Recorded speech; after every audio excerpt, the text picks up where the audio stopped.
বৈষম্য বিরোধী ছাত্র আন্দোলন যে সম্মানের জায়গায় ছিল আমাদের জনগণের কাছে, সেটিকে ক্ষুণ্ণ করা হয়েছে, সেটাকে সম্মানহানি করা হয়েছে। বৈষম্য বিরোধী ছাত্র আন্দোলন বনানী থানা কমিটি, এটা কি ধরনের কমিটি সেটা আমি আপনাদের কাছে প্রশ্ন রাখতে চাই। মানে বিপ্লব হয়ে যাওয়ার পর, হাসিনা পালিয়ে যাওয়ার পর কি কারণে এখন থানা ভিত্তিক কমিটি করা হচ্ছে? বৈষম্য বিরোধী ছাত্র আন্দোলনের প্রতিনিধিরা রয়েছে, তারা চাপ প্রয়োগ করছে যাতে তাদেরকে গ্রেফতার না করা হয়। বৈষম্য বিরোধী ছাত্র আন্দোলন অথবা বৈষম্য বিরোধী এই শব্দটিকে ব্যবহার করে বিভিন্ন জায়গায় চাঁদাবাজি, বিভিন্ন জায়গায় লুটপাট, বিভিন্ন জায়গায় দখলদারি, নানা ধরনের অপকর্ম করে অর্থনৈতিকভাবে একটি গোষ্ঠী তারা লাভবান হওয়ার চেষ্টা চালিয়ে যাচ্ছে। বিভিন্ন জায়গায় বৈষম্য বিরোধী ছাত্র আন্দোলনের নামে কমিটি করা হয়েছে।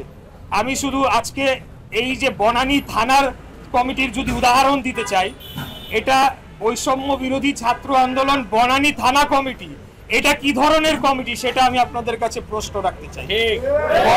বনানী থানা কমিটি রয়েছে রাজনৈতিক দলগুলোর এবং তার অঙ্গ সহযোগী সংগঠনগুলোর। মানে বিপ্লব হয়ে যাওয়ার পর, হাসিনা পালিয়ে যাওয়ার পর কি কারণে এখন থানা ভিত্তিক কমিটি করা হচ্ছে? আমি এর আগেও অন্যান্য জায়গায় দেখেছি টার্মিনাল ভিত্তিক কমিটি করা হয়েছে, বিভিন্ন মার্কেট ভিত্তিক কমিটি করা হয়েছে, এবং আমরা বহু ভুরি ভুরি উদাহরণ দিতে পারবো যে বৈষম্য বিরোধী ছাত্র আন্দোলন অথবা বৈষম্য বিরোধী এই শব্দটিকে ব্যবহার করে দেশব্যাপী বিভিন্ন জায়গায় চাঁদাবাজি, বিভিন্ন জায়গায় লুটপাট, বিভিন্ন জায়গায় দখলদারি, বিভিন্ন জায়গায় মার্কেটের ইজারা দখল সহ নানা ধরনের অপকর্ম করে অর্থনৈতিকভাবে একটি গোষ্ঠী তারা লাভবান হওয়ার চেষ্টা চালিয়ে যাচ্ছে।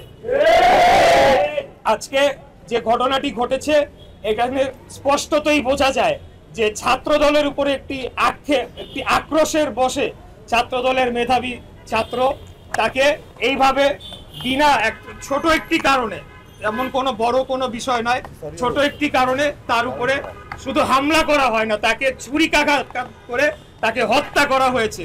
তার কারণ আমরা লক্ষ্য করেছি যে 5ই আগস্টের পর থেকে বাংলাদেশ জাতীয়তাবাদী ছাত্র দলের উপর সারা দেশব্যাপী বিভিন্ন ক্যাম্পাসে এক এক সময় এক এক নাম, কোনো সময় বৈষম্য বিরোধী, কোনো সময় সাধারণ ছাত্র, কোনো সময় আরেক রাজনৈতিক দলের ছাত্র সংগঠনের পরিচয়ে আমাদের ছাত্রদের উপরে হামলা করা হচ্ছে।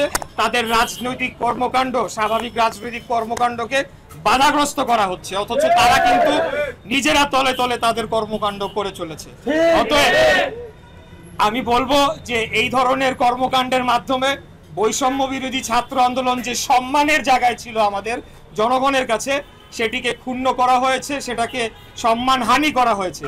এবং আমি যেটা বুঝি এবং আমি যেটা বিশ্বাস করি, এই বৈষম্য বিরোধী ছাত্র আন্দোলনের সাথে যারাই যুক্ত ছিল হাসিনা বিরোধী আন্দোলনের সময়, তার 99% তারা সরে গিয়েছে, তারা যার যার শিক্ষা প্রতিষ্ঠানে তাদের শিক্ষার কার্যক্রমে তারা যোগদান করেছে। অতএব এখন কারা এই বৈষম্য বিরোধী ছাত্র আন্দোলন ব্যানারটিকে ব্যবহার করছে, সেটা একটা প্রশ্নের সম্মুখীন হয়ে দাঁড়িয়েছে।